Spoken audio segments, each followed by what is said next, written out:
Thanks so much. Thank you. So our next reader is D. Ellis Phelps. D. Ellis Phelps' recent publications include the novel Making Room for George, Moon Shadow, out this year from Sanctuary Press, as well as art, essays, and poetry in Voices de la Luna, Tupelo Press 3030 Project, Energy Magazine, and Poets Billow, which awarded her the Bermuda Triangle Prize for Poetry in 2015. Right.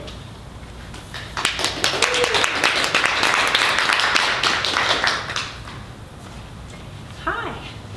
Hello. Welcome. Allie. Yay. You were, there she is.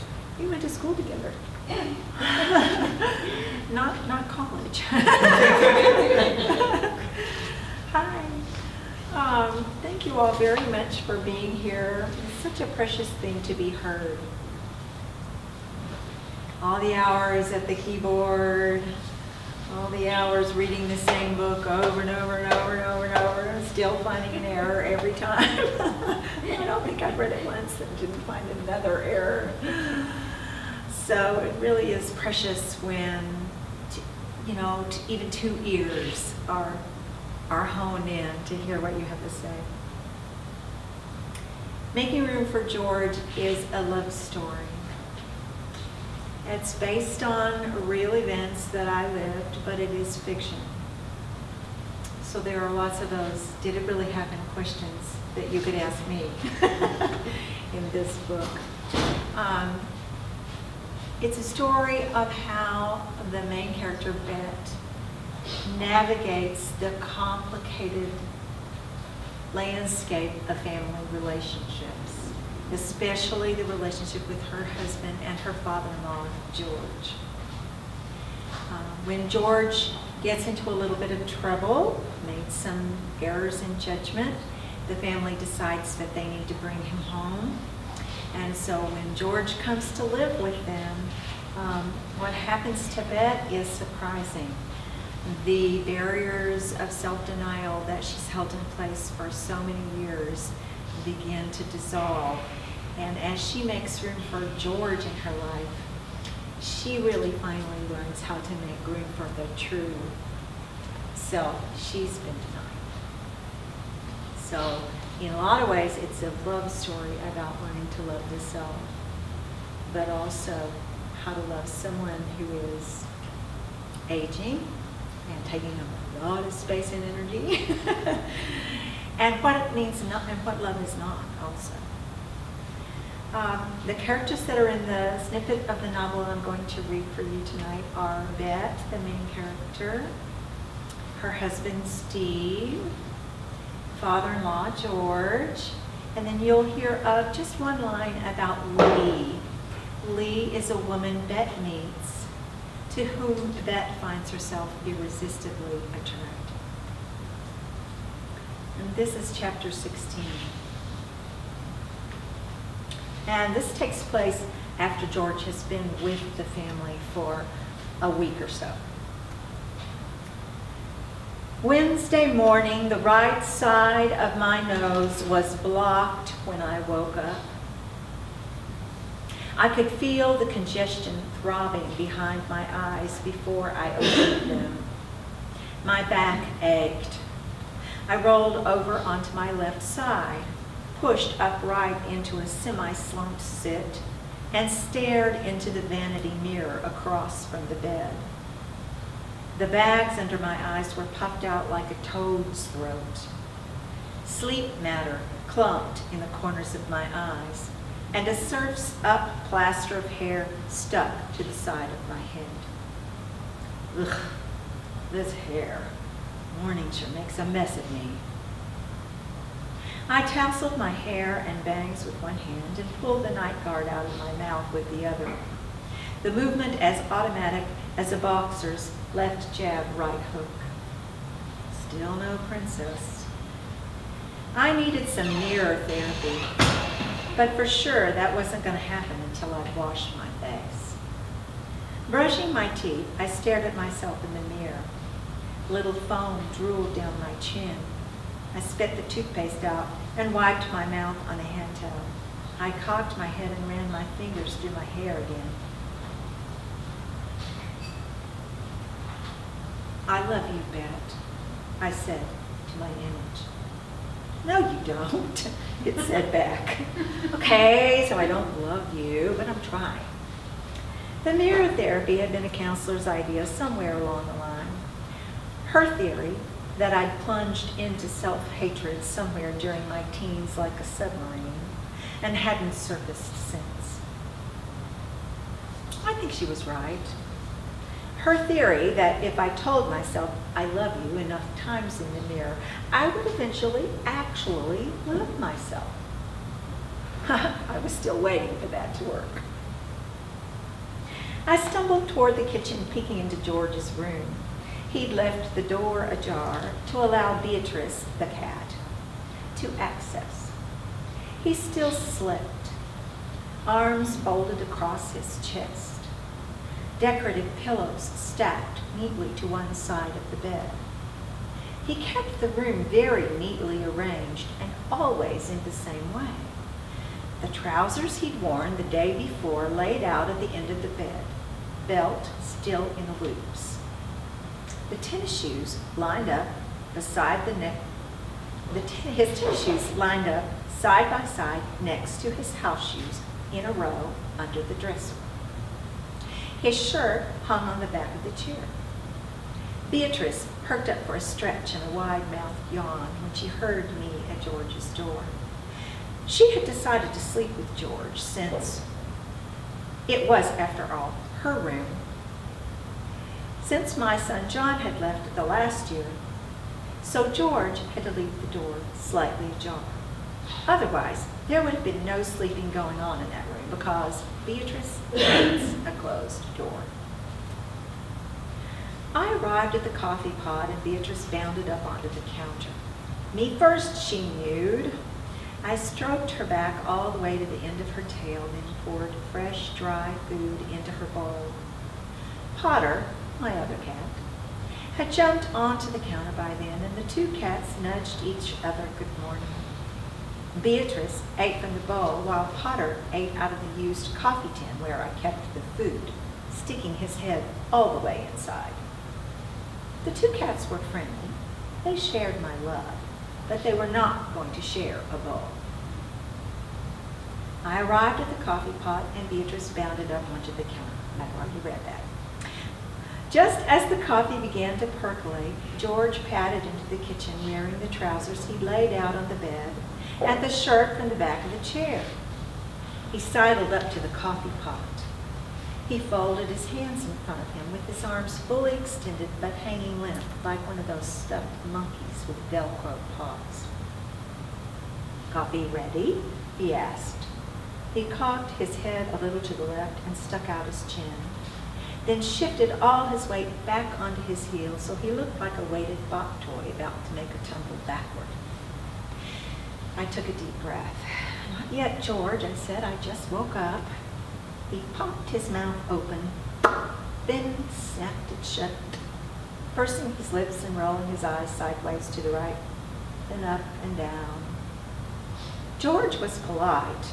He had been taught that if he couldn't find something nice to say, he should say nothing. This bop toy gesture was his nonverbal negative comment. He made it often and at awkward moments, and I was beginning to hate it. My disapproval must have shown on my face because, as if to distract me from his naughtiness, George spoke again.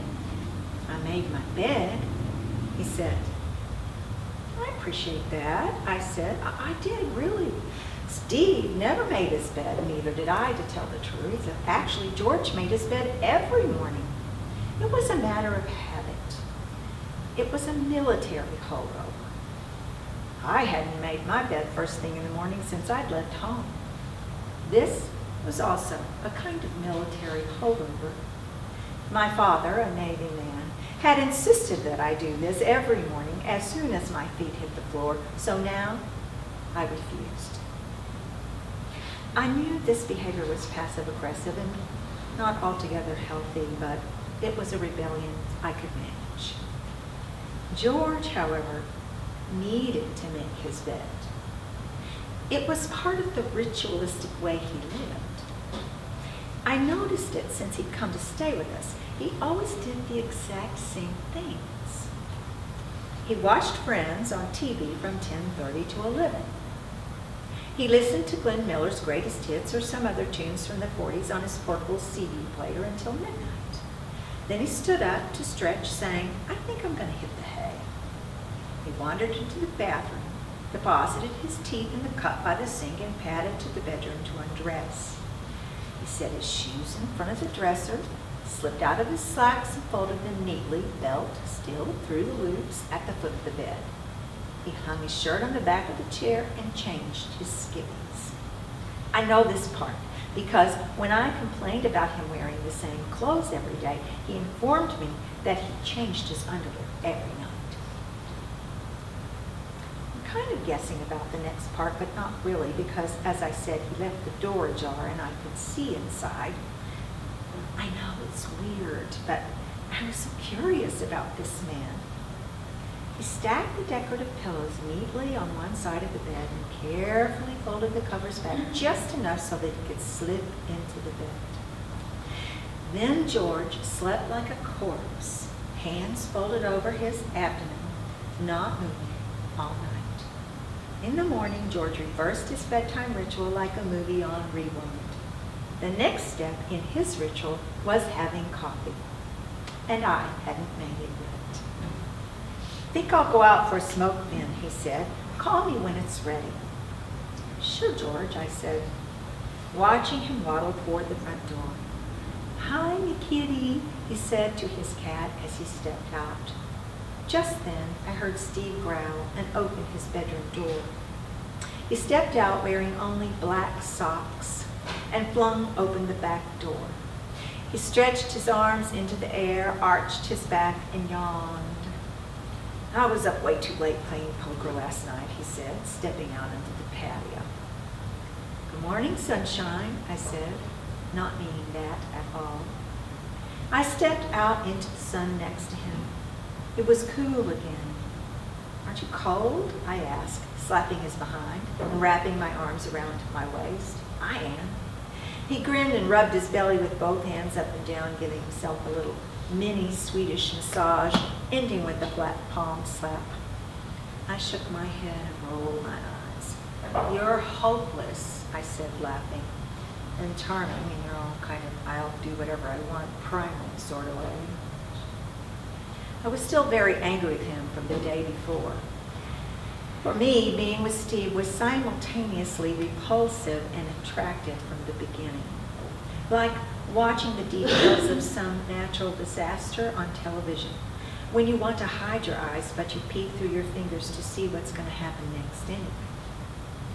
You do know you're naked in public, right? It's my backyard. I can be naked if I want to be naked.